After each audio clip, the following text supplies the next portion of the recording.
Hiya, I'm Dave Green and this is 10,000 Sunsets.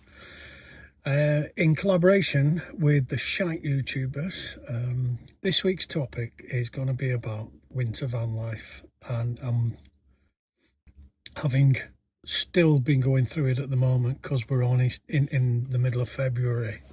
Everything about winter is quite close, and we'd just like to tell you what we think is important, what I think is important.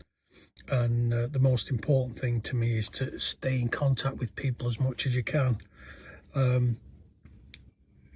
Try and get yourself a group of mates around you if you can, and sort it out that way, rather than try and fight your way through on your own.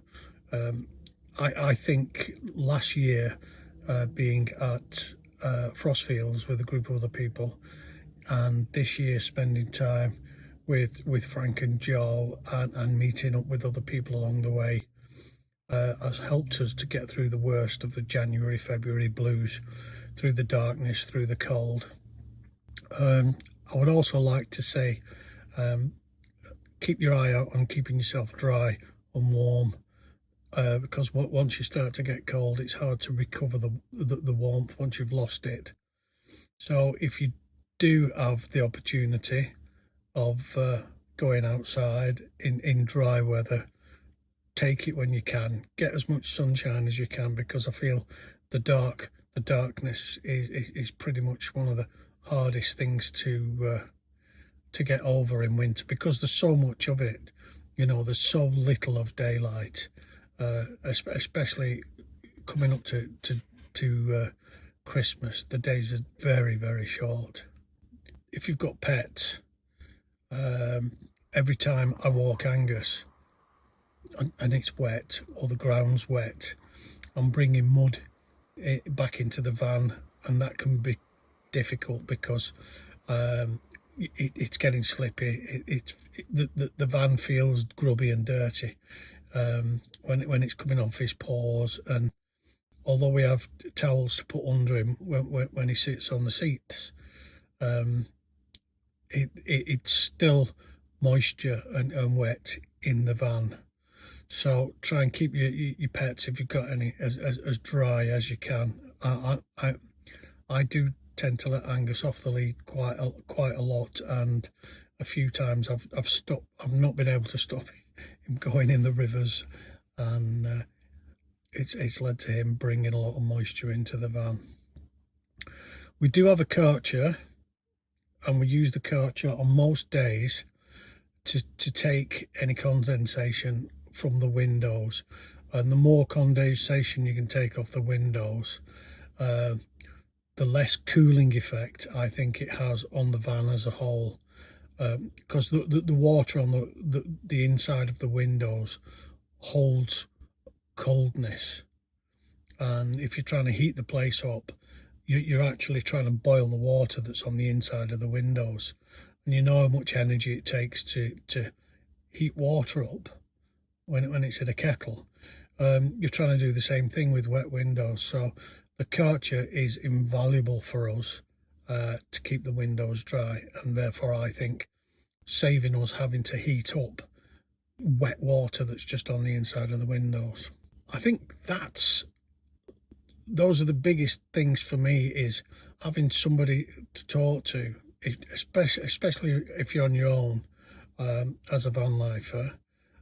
Keep yourself warm and dry as much as you can.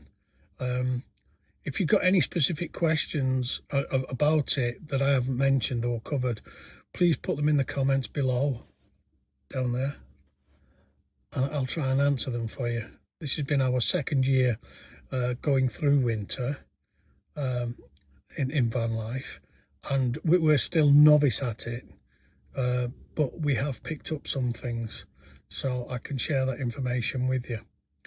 As far as meeting friends and working with groups of people to help you through winter, we are members of a club called motorhomer.com, and through that club we found people with similar outlooks on life to us, and we've made some very, very good friends, and it's probably one of the the branches upon which our van life rests is the people that we've found as a result of being members of motorhomer.com.